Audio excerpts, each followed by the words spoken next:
आपको narration part 2 में मैंने आपको कुछ करवाया गया था और उम्मीद की जाती है कि आपने उसको अच्छी तरह ध्यान से पढ़ा भी होगा। उम्मीद करते हैं आपको समझ में भी आया होगा। यदि अच्छा लगा हो तो उसे सब्सक्राइब करें। आज हम शुरू कर रहे हैं अपना पार्ट नंबर 3 नरेशन का। नरेशन के अंदर जो हमने आपको फार्मूला बताया, सबसे पहले एक फार्मूला बताया था सन/100। इसको माइंड के अंदर एक फीड करके रखना है। इसके बाद हमने 2 रूल करवाए कि पहले और दूसरे रूल में जब रिपोर्टेड स्पीच में से या से आ जाता है, रिपोर्टेड स्पीच का टेंस नहीं बदलता है। नियम नंबर 3 कहता है उसी का ही। नियम नंबर 3 कहता है यदि रिपोर्टिंग वर्ब में सैड आए, रिपोर्टिंग वर्ब में सैड आए तो सैड का सैड ही रहेगा, सैड का सैड ही रहेगा।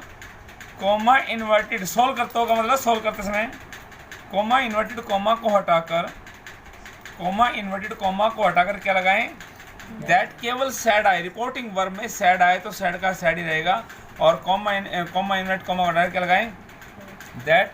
और दैट के बाद आपको क्या लगाना है, दैट के बाद आपको क्या लगाना है, सन/123। क्योंकि मैंने आपको बताया था से या सेज वाले वाक्यों में ही टेंस नहीं बदलेगा, बाकी सभी में टेंस बदलेगा। सन/123 का नियम लगाने के बाद आपको क्या लगाना है, टेंस बदलने का नियम, टेंस बदलने का।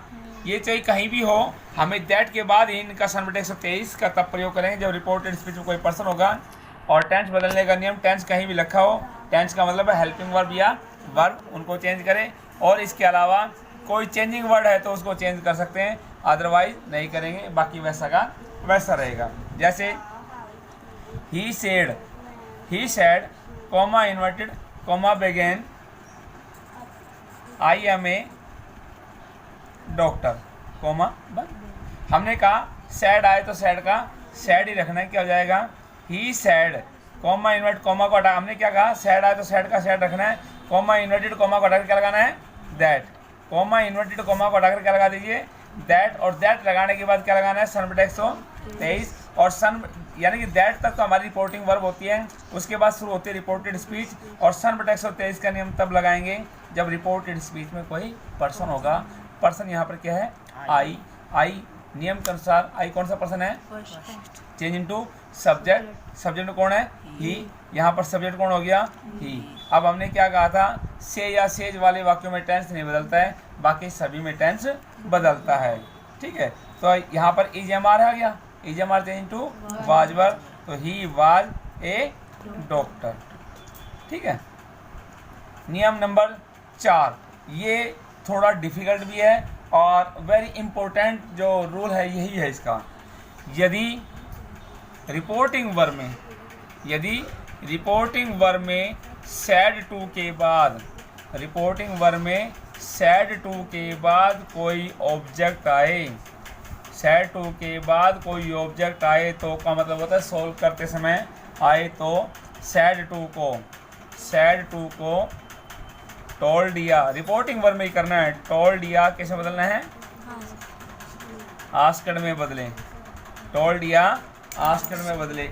यहाँ पर दुविधा हमें पड़ जाती है कि सैड टू को टोल्ड में बदलना है या आस्क्ड में बदलना है, तो इसके पॉइंट बना देता हूँ कि टोल्ड में कब बदलना है, आस्क्ड में कब बदलना है। अब सैड टू को टोल्ड या आस्क्ड में बदलने के लिए क्या कह रखा है कि ये डिपेंड करता है हमारे पर रिपोर्टेड स्पीच पर। ये जो टोल्ड या आस्क्ड में बदलना है ये डिपेंड करता है रिपोर्टेड स्पीच पर। यहाँ पर इसका इसी का पार्ट बनाया है मैंने। यदि रिपोर्टेड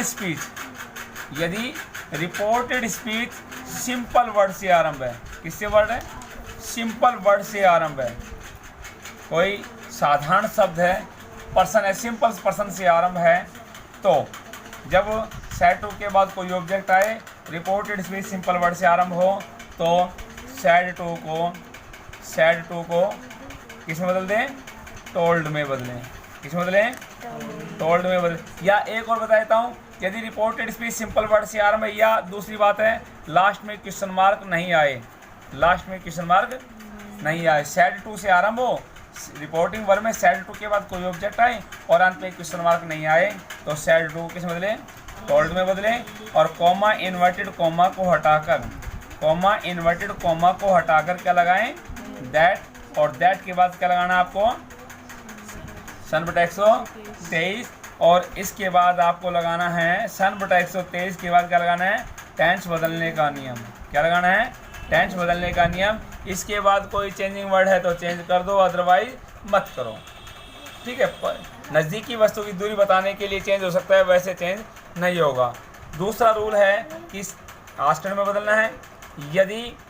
यदि रिपोर्टेड स्पीच, देखिए यदि रिपोर्टेड स्पीच हेल्पिंग वर्ब से आरंभ है, देखिए हेल्पिंग वर्ब से आरंभ होगी तो आपको मैंने बताई थी हेल्पिंग वर्ब क्या होती है, is, am, are, was were, has, have, had, will have, shall have, can, could, will, would, shall, should, may, might, must. ठीक है, डू, डिड, डज, ये सारी हेल्पिंग वर्ब में आती हैं। यदि रिपोर्टेड स्पीच इनसे आरंभ है तो जब इनसे आरंभ होगी तो लास्ट में आपको क्या मिलेगा, क्वेश्चन मार्क। क्या मिलेगा, क्वेश्चन मार्क मिलेगा आपको। जब इनसे शुरू होगी तो क्वेश्चन मार्क मिलेगा। तो आपको क्या करना है, जब लास्ट में क्वेश्चन मार्क आ जाए तो सेड टू को किस में बदल दो, आस्क्ड में। किस में बदल दो, आस्क्ड में बदलें। आस्क्ड में बदलने के बाद यहाँ पर दुविधा हो जाती है। जब अब तक तो हम कॉमा इन्वर्टेड कॉमा को दैट में बदल रहे हैं, लेकिन जब रिपोर्टेड स्पीच हेल्पिंग वर्ब से आरंभ है तो कॉमा इन्वर्टेड कॉमा को हटाकर, कॉमा इन्वर्टेड कॉमा को हटाकर क्या लगा दो, इफ़। क्या लगा दिया जाए, इफ़। और इफ़ के बाद क्या लगाना है, सन बटा 123। हमें ये नियम ध्यान रखना है कि आपकी रिपोर्टेड स्पीच किससे आरंभ हो रही है, हेल्पिंग वर्ब। और हेल्पिंग वर्ब के बाद आपको पर्सन मिल रहा है। जब आप इसे सोल्व करेंगे ना तो इफ़ लगा करके इस हेल्पिंग वर्ब के बाद जो पर्सन आया उसको पहले लिखना है और उसके बाद टेंस बदलने का नियम। जो हेल्पिंग वर्ब आई है उसको बदल दो अकॉर्डिंग टेंस, अकॉर्डिंग टेंस। उसके बाद कोई चेंजिंग वर्ड है तो कर दो, अन्यथा छोड़ दिया जाए।